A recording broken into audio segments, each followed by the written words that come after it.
everyone, it's Amanda, and today I have yet another haul. I am really kind of excited about this haul because it was just interesting. I bought these books that I'm going to show you at the Dollar Tree, and they were $1 each, obviously.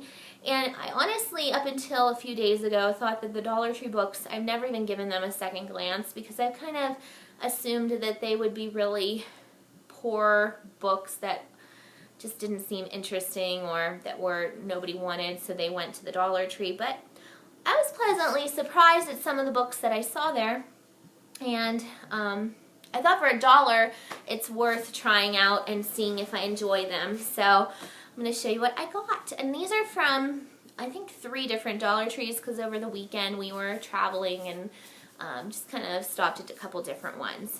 So the first one is called The Perfect Woman by James Andrus, and it is about a pharmacy clerk who drugs women and puts them and kills them and then packs them in luggage. He's like a serial killer basically, and then the person who is looking for him, his daughter goes missing. So it sounds really interesting, and I like books like this that are kind of mysteries, so I got it.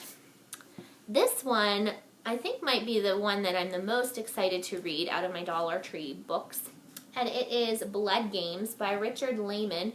This author is endorsed by Dean Koontz and Stephen King, which that says something to me because those are both authors who have sold a lot of books. And this is about a group of women who all get together every year for like a reunion just to have fun, and this year it is Helen's turn to choose, and she chooses the Totem Pole Lodge.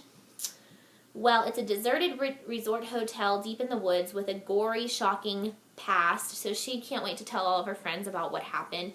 But then they start to realize that it's not as deserted as they think, and not all the gruesome events are in its past. So it sounds like a scary, fun book to read. Not fun, but sometimes I think horror books are a little bit fun to read. So I was really excited. Something about abandoned places like this just, I think that's interesting. I like books about like cabins in the woods and stuff like that. So then the next one, this one I wasn't sure about, but I picked it up. It is Star Crash by Elisa Hendricks. And I'm kind of feeling like this book may be part of a series because the description doesn't quite, it almost seems like something is missing, so I'm going to have to Google this one. But this girl crashed her spaceship on another planet, and she's kind of taken hostage by the aliens. And then there's this romance. I think it might be like a Harlequin romance that takes place in space kind of thing. Not a Harlequin, but that style. So, I don't know. I'm going to look and see if it is part of a series, because if it is, I might pick up the other book that goes with it, or books, so that I know what's going on. But I picked it up because it does sound like an interesting concept, and I wanted to read a little bit more sci-fi because I've never really read a lot of sci-fi, so yeah. Then I got this one, and this sounds like a lot of fun. It's called Show of Hands by Anthony McCartan, and it's about a car dealer who is kind of down on his luck with his business, so he decides to have a contest where everybody has to just keep one hand on a car, and the last one with his hand still in the car wins a brand new Land Rover. And of course, the contestants are like a mishmash of crazy people, and it sounds like their true colors come through, and I just think it sounds fun. I like books that are similar, like have the reality show aspect in a way, so I think it should be an interesting read, and it's not very long. So then I got Familyhood by Paul Reiser, and they do have a lot of celebrity written books at the Dollar Tree, because I think some celebrities just should not be authors, but this one I've heard about, and I've heard it's really good and kind of funny. It's just a bunch of different short little anecdotes and stories about familyhood, and yeah, I've heard good things about it in the past, so I picked it up. because it was only $1, and I thought this would be fun to kind of read in between books, or if I'm in a reading slump, just, you know, maybe even just keep on my nightstand and read every once in a while before I go to bed. We'll see. Then I got, this proves that the Dollar Tree is worth looking at because this author is everywhere I go. I see books by her, and it is Plum Lucky by Janet Evanovich, and it's a very short book, so it'll be a great way to start reading books by her. It's under 200 pages. I've never read anything by her, but I've always wanted to kind of see what she's about, and it has to do with, I've heard she's a funny author. I think this is like St. Patrick's Day style book. This lady meets this little man in green pants who's lost a giant bag of money.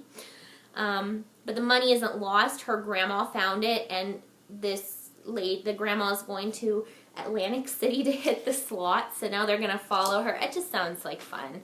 I'm going to probably read this in March because St. Patrick's Day, and it'll kind of go along with that theme, and I just think it looks really cute, and if I like it, I'll probably pick up a couple more books by her, just because it sounds good. And I think they did have another book by Janet Evanovich at my Dollar Tree that I didn't get, but now I'm thinking maybe I should have.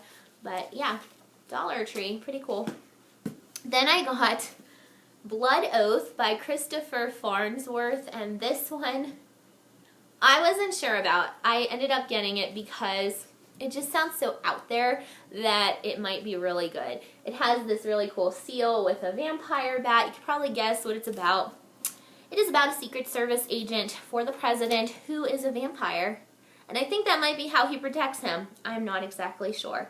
But it sounded really unusual and interesting, and, you know, I thought it sounded good. So I'm going to read this. I don't read a lot of vampire books. There's a lot of reasons I don't, but I don't always care for like the romance with vampire books, and I doubt that this is going to have much romance, so maybe I'll like this one. We'll see. And then the last book I got, another author that is fairly famous, or one of her books was pretty famous, and that is Ape House by Sarah Gruen.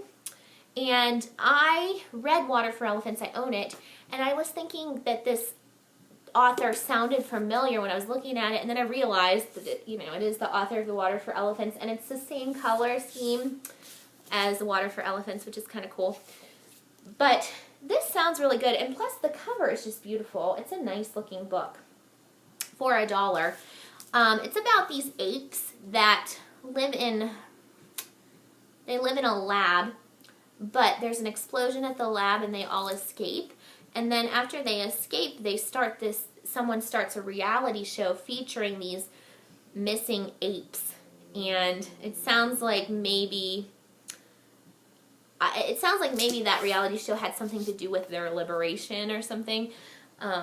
It's not a very, well, it's over 300 pages. I didn't think it was that long, but it does have large pages, so this will take a little while to read. But I liked her writing in Water for Elephants. I enjoyed that book a lot, and I like books that have to do with animals and things like that, so it should be pretty good. I'm very excited to read it. So those are the books that I got at the Dollar Tree, and again, if you ever go there, I mean, I know a lot of people go there for different things. Check out the book section while you're there. You might be surprised at what you find. I was actually very surprised to find so many good, interesting sounding books. I haven't heard of any of them, that is true, but I've heard of some of the authors, and I'm willing to read books that I haven't heard of and just take the chance. Because if I don't like them, I don't have to finish them, and it was only $1. So thank you for watching, and I'll see you next time.